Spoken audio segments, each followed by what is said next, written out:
Bonjour, bonjour, bienvenue sur le podcast d'Étoiles. Aujourd'hui, je vais vous parler de la pleine lune du Capricorne. C'est la deuxième de l'année, c'est pourquoi on l'appelle la lune bleue. Elle a lieu le 21 juillet 2024. C'est une pleine lune puissante, tant en termes d'action que de révélation.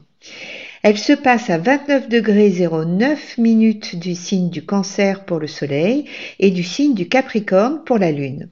C'est un peu particulier parce que le 29 degrés, c'est un degré que l'on nomme anarétique, autrement dit, c'est le dernier degré d'un signe et ça apporte un sentiment d'urgence ou de crise autour du symbolisme de ce signe.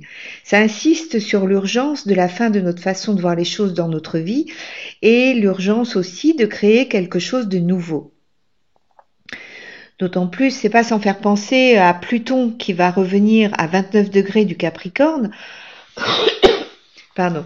Il y est resté fort longtemps sur ce degré de 29 degrés. Il y est passé en février-mars 2023, en juin-juillet aussi 2023, et puis il y est revenu en décembre-janvier 2024, et il va y rester un très long moment en septembre, octobre et novembre 2024, date à laquelle Pluton rentrera en Verseau pour 20 ans et ne sera plus en Capricorne avant 248 ans.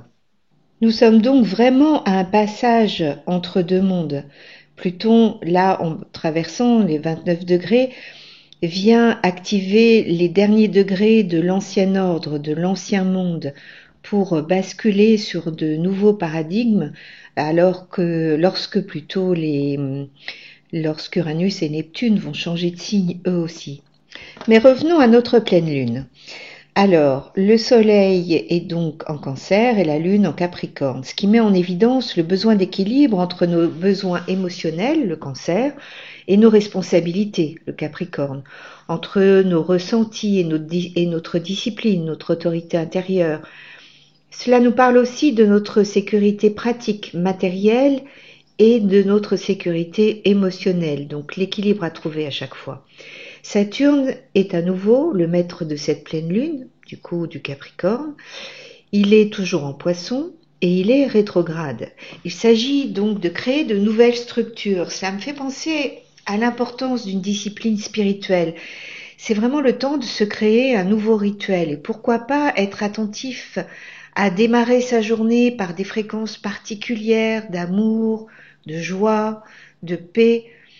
Ça peut se faire en lisant un texte, par exemple, en écoutant une musique, un audio qui nous met en connexion avec ces vibrations, avec ce sentiment de paix intérieure. Ça me semble vraiment important. Avant d'aller plus loin, je vous rappelle que j'organise une journée de formation autour des 3 passeurs le 9 mai 2025. Alors c'est un peu loin, mais vous pouvez déjà vous inscrire, il n'y a pas énormément de place. Nous échangerons autour de l'impact de la lune noire, des nœuds lunaires et de Chiron dans vos thèmes de naissance, mais aussi lors de leur passage en 2025. Il n'est pas nécessaire d'avoir de grandes connaissances en astrologie pour venir. Donc les inscriptions sont ouvertes, n'hésitez pas à m'écrire. Je reste aussi disponible cet été si vous souhaitez une consultation et un autre regard sur votre thème natal. Et puis vous trouverez aussi tous les prochains événements dans le descriptif sous cette vidéo. D'ailleurs, si ce podcast vous plaît, n'hésitez pas à le commenter, le liker, vous abonner à la chaîne, cela me fera un grand plaisir. Mais revenons à notre pleine lune. La première chose qu'on remarque sur cette carte, c'est que Pluton est à 1 degré de la Lune. Donc nous sommes dans une pleine lune plutonienne qui nous donne accès à de profondes connaissances émotionnelles et à un fort potentiel de transformation personnelle et collective. On est à un moment clé pour aborder et résoudre des problèmes profonds. Une pleine lune, c'est un temps de révélation, c'est la pleine lumière qui se fait là où se trouve la Lune dans vos thèmes. La présence de Pluton nous laisse supposer que nous allons pouvoir avoir accès à quelque chose qui n'était pas connu auparavant ou que nous avions mis sous le tapis parce que nous n'avions pas la force nécessaire pour y faire face. Cela fait penser au ballon d'air qu'on essaye de mettre sous l'eau. Ça nous demande tellement d'énergie pour le maintenir, mais dès qu'on lâche, hop, il remonte et après on peut s'en libérer. En lâchant, on peut voir le nouveau émerger et avancer avec le flux d'énergie à l'œuvre, surfer sur la nouvelle vague. J'espère que vous comprenez l'image. Actuellement, le ciel conspire pour nous aider à retrouver la confiance en nous et en l'univers. À nous d'être attentifs, à ne pas résister à ce qui se révèle. C'est important de se rappeler aussi que ce à quoi on résiste persiste. Donc, quand la Lune et Pluton se retrouvent, on est invité à accueillir nos émotions cachées, notre vulnérabilité.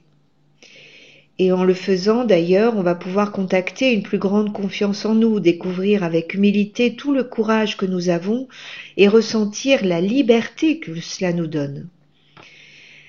Nous avons aussi Uranus qui vient de faire sa conjonction à Mars. Cette conjonction, elle est exacte le 15 juillet, mais en réalité, elle est active depuis le 6 juillet, elle le sera jusqu'au 24 juillet. Elle a démarré lors de la dernière nouvelle lune. Je ne sais pas si vous vous rappelez lors de mon dernier podcast. C'est très dynamique, cette conjonction, même si le taureau calme cette dynamique et agit avec sagesse, étape après étape. On peut quand même avoir envie de prendre des risques, on a envie d'audace.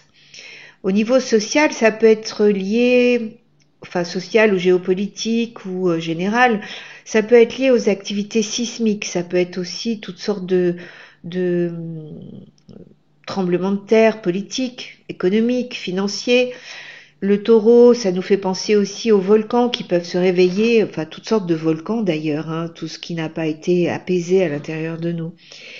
Et il y a en tout cas une envie de briser les routines, de bouleverser nos habitudes. C'est un vent révolutionnaire à la fin du signe du taureau, là, qui est présent, qui résonne avec ces énergies de transformation qui sont proposées par Pluton. On peut se trouver à l'avant-garde avec un côté visionnaire. Mars-Uranus, on va de l'avant, c'est un temps pour se libérer de schémas, pour prendre de l'indépendance, surtout si nous avons des planètes entre 24 et 28 degrés d'un signe fixe, donc le taureau, le scorpion, le lion, le verseau. Il peut y avoir une envie de briser des règles depuis trop longtemps inutiles. Je dois dire que l'astrologie va pas permettre de prévoir l'événement précis, mais elle permet de décrire la temporalité, le type d'énergie. On peut tout à fait imaginer que cela se manifeste de façon soudaine, un peu comme, l'image que j'ai eue, c'était une perte de pouvoir de dirigeant, par exemple. Je crois que Joe Biden, des gens demandent à ce qu'il démissionne. C'est un peu de cet ordre-là. Mercure est au carré d'Uranus, ça peut nous permettre de penser d'une manière plus originale, parfois provocatrice, et cela nous donne accès à des compréhensions rapides et soudaines, ce qui peut nous aider à faire des changements très importants dans nos vies. On peut aussi avoir envie de créer quelque chose de totalement nouveau, de faire quelque chose que nous n'avions jamais fait, de penser une pensée que nous n'avions jamais pensée. Mars vient d'arriver en Gémeaux, il est au trigone de la Lune et au sextile de Neptune. C'est une énergie très harmonieuse qui dynamise l'esprit.